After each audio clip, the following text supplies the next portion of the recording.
Okay, so we've been together for a couple weeks now. How are things going? Things are okay. Kind of having some problems with some anxiety and panic attacks. All right, so tell me about the panic attacks. Do you have the rapid heartbeat and heavy breathing and you feel like you want to run out of the room? Is that? Yeah, it's the rapid heartbeat. I almost feel short of breath, right. and it's almost like I feel like I'm right back there again. Right. It's like how I felt then. Okay. What are you doing when these panic attacks are going on? What's happening around you?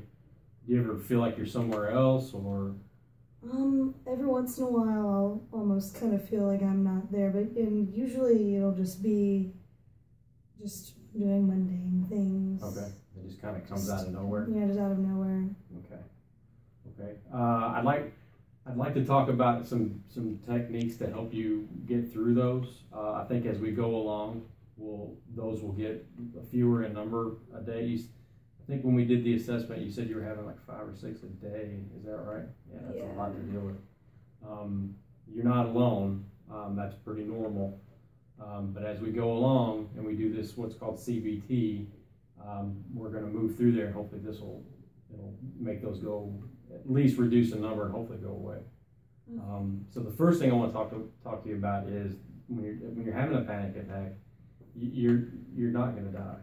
You're going to feel like it, but it definitely feels like it. A lot of times what happens with people with panic attacks is they try to fight it. They try to calm themselves down. They try to lower their heart rate, and they try to breathe and all that stuff. And what happens is they end up making it worse. Just let it go. Just let it run its course. You're not going to die. Your heart's not going to come out of your chest. You're not going to pass out. Just let it run its course and don't fight it. Just go with it. I know it seems hard, and it's going to be hard as you go through there to try to do that. But what if I'm like driving? Pull off, get someplace safe. In fact, if you're having a panic attack while you're driving, it's probably better if you do pull off into a parking lot or something and just sit with the car and just let it go. Okay. So what else has been going on? Well, I used to go hiking a lot, and I haven't really been doing that much. And I feel like I want to, but then I think about actually doing it, and I decide not to. Right. Okay. Why do you think you decide not to do that? I really kind of going anywhere, especially like being alone. What if one of these panic attacks hits me? Okay. I'm just kind of scared of what might happen. I know that I won't die, but I don't know, I get short of breath. What if I fainted and I was out in the middle of the woods alone? Right. Okay, well, first off, for the time being, for the next, until as we're getting along through this and the panic attacks are coming down, I wouldn't really do anything alone. I would always go with a friend or somebody that you can trust and let them know that this may happen and that, you're going to have to stop for a minute and let it go. But that way you can kind of maybe reintroduce yourself to some of those activities instead of sitting in the house all the time. Because I know it feels safe to be in the house, but you really need to go out with friends and your family, because that's actually going to be therapeutic for you, is to be with those people. I know isolation feels good and you think that's what you need, but it's really the exact opposite of what you need. I just kind of feel embarrassed when I'm with my friends or my family and I get one of these, I just kind of check out, and I know that it can be scary for them and it's scary for me, and so it just kind of I definitely do feel like I want to isolate myself. Right. But I don't, and so I don't know, I just feel like I don't feel comfortable at home and I don't feel comfortable out. Right. I just don't really know what to do. Well, don't do anything that you're not ready to do. If you feel like you need to stay in the house, then obviously stay in the house. I just want to move you towards that goal of getting re-engaging basically with the life that you had before. But it's all going to be dependent on you, on how you're going to be able to do this. It's going to be baby steps. Like you mentioned last time, that there was intrusive thoughts that you couldn't get rid of. Yeah, I'm still having problems with that. Sometimes, like a lot of the times, I guess, when I'm having thoughts like that, they definitely spark my panic attacks. Mm-hmm. Right. But sometimes, but other times it's just the thoughts and they won't go away. Like, I'll just be washing the dishes and all of a sudden I'll hear like the bang of a garbage truck outside, mm-hmm. and I'll just be right back to that, the IED mm-hmm. explosion, and I just. Well, have you talked with anybody about that attack? Is that the one that stands out in your mind the most? Yeah. What happened? Do you want to share that with me, or do you feel comfortable doing that? I've never really told anybody other than a couple of people that were some buddies in the service. Mm-hmm.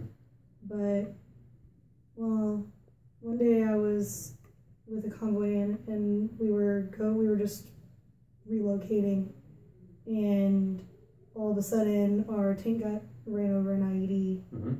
and I was the only survivor. A lot to deal with.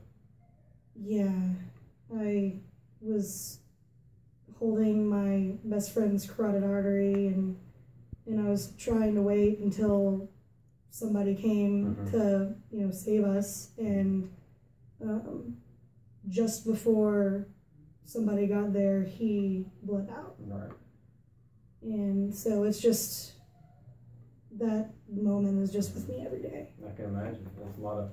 That's a lot for anybody to deal with and have to live through. And then not only that, but you get something, survivor's guilt, because you're the only one that made it out, and you're probably questioning why too. Yeah, I have no idea. I mean, there were, I don't have kids, and right. Everybody else there did, mm-hmm. and spouses and.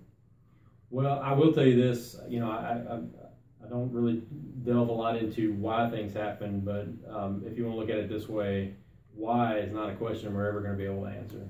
So you'll have to just accept that one and move on. And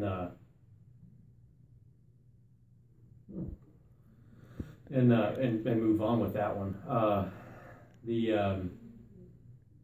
Well, when those intrusive thoughts happen and they kind of block out your time, what are you doing have you tried to do anything to stop those intrusive thoughts, or have you tried to tell yourself that I don't need to think about this right now?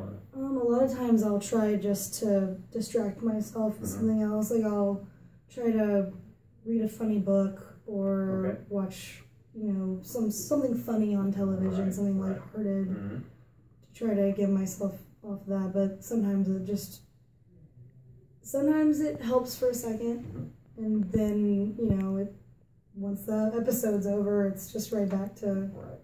It's probably always weighing in the back of your mind while you're watching that stuff too, isn't it? Yeah, it's just always there. Okay. Well, one of the things that you can do when these thoughts come to you is, what a stop sign looks like. It's big, red, it's got stop in white, and it's octagonal and all that stuff. I mean, you see them every day. You probably saw 4 or 5 on the way here. Yeah. When those thoughts start occurring in your head, just picture a huge stop sign. Just picture it blanketing everything in your mind, and just tell yourself, stop. I can't do anything with this. It's not going to do me any good. So just picture a huge stop sign in your head every time that stuff comes on. And it's not going to be like right away all the thoughts go away. This is something you're going to have to train yourself to do over and over again. And you may do it 30, 40 times a day. But if you'll keep with it as you move through this therapy, you're going to notice those thoughts going away.